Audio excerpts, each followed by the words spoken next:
Hi namaste. Today recipe కొర్రన్నం. నేను ఈరోజు కొర్రన్నము ఎలా చేయాలో చూపిస్తాను. మీరు కూడా చూడండి, ఇలాగే ట్రై చేయండి. అంటే ఇప్పుడు చాలామంది కొర్ర బియ్యము, రాగులు, సద్దలు, జొన్నలు వాడుతున్నారు కదా. మేము కూడా ఎక్కువగా లంచ్కి వారంలో 2 రోజులు కొర్రన్నం చేస్తుంటాను. చాలా బాగుంటుంది. పప్పు చేసుకొని నీళ్ళగా తింటే చాలా బాగుంటుంది. మీరు కూడా ట్రై చేయండి ఒకసారి. చాలా బాగుంది టేస్ట్.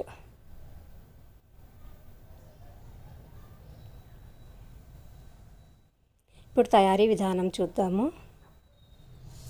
ముందుగా ఈ గ్లాస్తో కొర్రలు తీసుకున్నాను. 1 గ్లాసు. కొర్రలు ఒక్కటే చేస్తే అంత రుచిగా ఉండదు.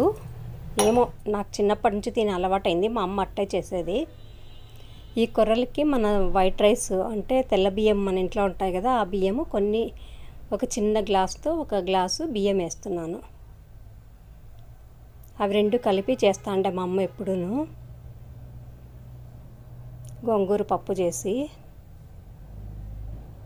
ఈ బియ్యాన్ని ఇప్పుడు 2 సార్లు నీట్గా కడుక్కోవాలి.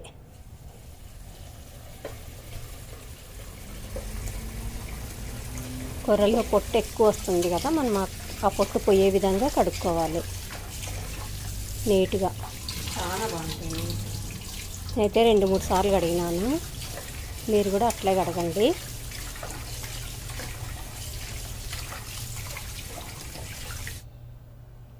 కడిగేసి 1 గ్లాస్కి 2 గ్లాసులు నీళ్లు పోసి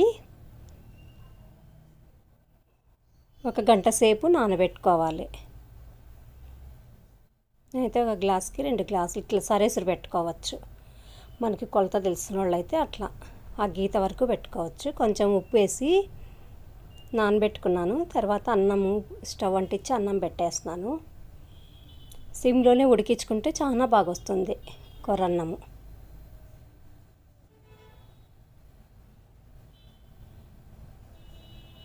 ఇప్పుడు చూడండి, చాలా మెత్తగా ఉడికిపోయింది. ఇట్లా ట్రై చేయండి. మనం ఉత్త కొర్రన్నం తిన్నా కూడా, కొర్రబియ్యం ఒక్కటే వేసి ఉడికించుకున్నా కూడా మనకి వేడి ఎక్కువ ఉంటుంది కదా, కొంచెం వైట్ రైస్ కలిపితే చాలా బాగుంటుంది టేస్టు. మీరు కూడా కొర్రన్నము నీళ్ళ పప్పు చేసుకొని ట్రై చేయండి.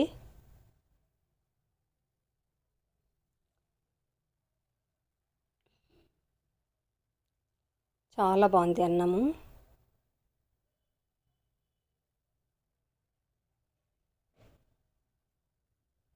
మీకు కానీ నా రెసిపీస్, నా ఛానల్ చూసి నా వంటలన్నీ నచ్చితే సబ్స్క్రైబ్ చేయండి.